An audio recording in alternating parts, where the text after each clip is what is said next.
Hello everyone, नमस्कार आप सभी को। आज इस 385वें दिन के वीडियो में आप सभी का स्वागत है। आइए कुछ महत्वपूर्ण प्रश्नों को देखते हैं जो भूतपूर्व अनेक संगीत की प्रतियोगी परीक्षाओं में पूछे गए प्रश्न हैं और आगे आने वाली प्रतियोगी परीक्षाओं में अवश्य ही पूछे जा सकते हैं। तो इसलिए आप इस वीडियो को बिना स्किप किए, बिना फास्ट किए पूरा ज़रूर देखिए, ठीक है। तो आइए आज का पहला प्रश्न देखते हैं। आज का पहला प्रश्न है, राग अड़ाना की जाति है।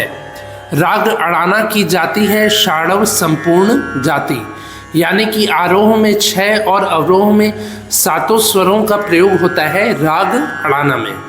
इसके बाद दूसरा प्रश्न है, राग अड़ाना का थाट है। राग अड़ाना का थाट है आसावरी थाट। आसावरी थाट जिसमें गंधार, धैवत, निषाद स्वर, कोमल और सभी स्वर शुद्ध प्रयोग किए जाते हैं। तो आसावरी थाट से जन्मा हुआ राग है राग अड़ाना, जिसकी जाति है षाडव संपूर्ण जाति। तीसरा प्रश्न है, देशकार राग का थाट है। देशकार राग का थाट है बिलावल थाट। जनक थाट बिलावल से जन्मा हुआ राग है देशकार राग, ठीक है। देशकार राग का थाट है बिलावल थाट। इसके बाद चौथा प्रश्न है, देशकार राग में वर्जित स्वर है। देशकार राग में वर्जित स्वर है मध्यम और निषाद स्वर वर्जित है। म और नी स्वर वर्जित है देशकार राग में। पांचवा प्रश्न है, गज झंपा ताल है। गज झंपा ताल है 15 मात्रा की ताल। 15 मात्रा होते हैं गज झंपा ताल में। छठवां प्रश्न है, सूल ताल की मात्रा है। सूल ताल की मात्रा है 10 मात्रा।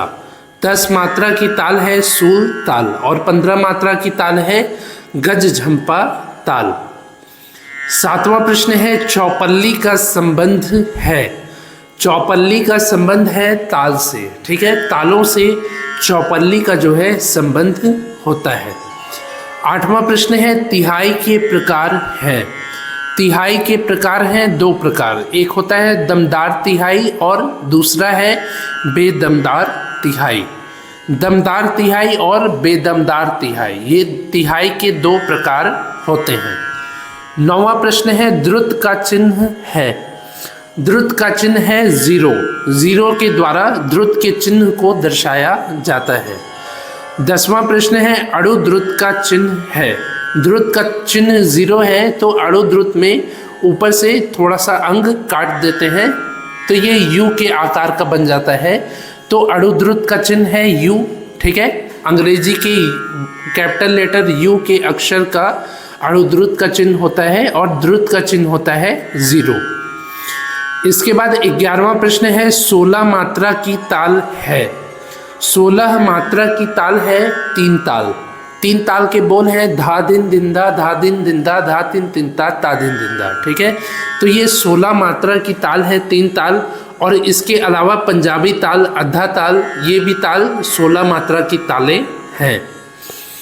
इसके बाद 12वां प्रश्न है, भवानी दास जी का संबंध है। भवानी दास जी का संबंध है तबले से। तबले से भवानी दास जी का संबंध है, यानी कि ये तबला वादक हैं। भवानी दास जी तबला वादक है। इसके बाद 13वां प्रश्न है, कुदऊ सिंह जी का संबंध है। कुदऊ सिंह जी का संबंध है पखावज से। पखावज वादक हैं कुदऊ सिंह जी, ठीक है। इसके बाद 14वां प्रश्न है, नाना साहब पानसे जी का जन्म स्थान है। नाना साहब पानसे जी का जन्म स्थान है महाराष्ट्र। महाराष्ट्र मुंबई में नाना साहब पानसे जी का जन्म हुआ था। 15वां प्रश्न है, कर्नाटक संगीत में पद रचना के बाद गाया जाता है। कर्नाटक संगीत में पद रचना के बाद गाया जाता है तिल्लाना, जो उत्तर भारतीय संगीत का तराना है।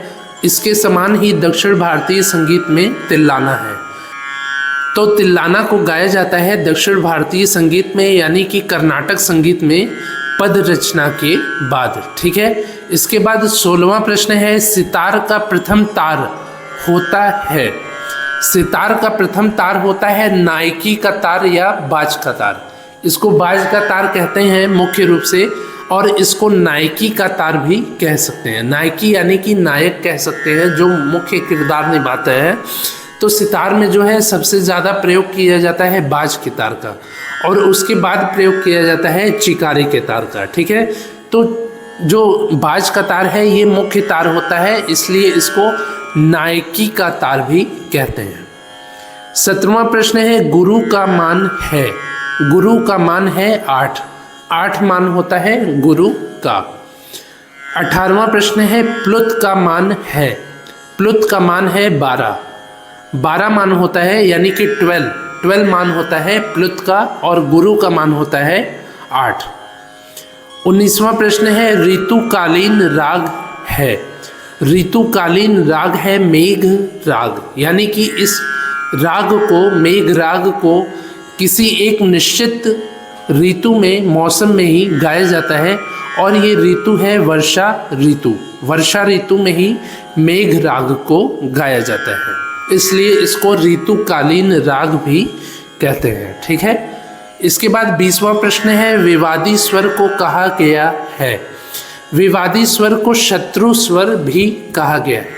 विवादी स्वर जो होता है इसका प्रयोग रागों में सुंदरता को बढ़ाने के लिए भी किया जाता है, पर इसको शत्रु स्वर कहा जाता है, यानी कि इसका प्रयोग जो है रागों में वर्जित होता है। ठीक है, पर कभी कभी रागों की सुंदरता को बढ़ाने के लिए भी विवादी स्वर का प्रयोग कर लेते हैं, तो विवादी स्वर को वर्जित स्वर या शत्रु स्वर भी कहते हैं।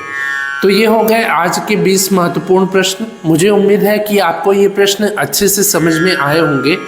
यदि समझ में आए हों तो आप इस वीडियो को लाइक करिए, ज़्यादा से ज़्यादा अपने दोस्तों से शेयर करिए, और यदि कुछ पूछना हो तो कमेंट भी ज़रूर करिए। आज ये 385वें दिन का वीडियो है। इसके पहले मैंने 384 वीडियोज़ को बनाया है, जिसके प्लेलिस्ट का लिंक नीचे डिस्क्रिप्शन में है।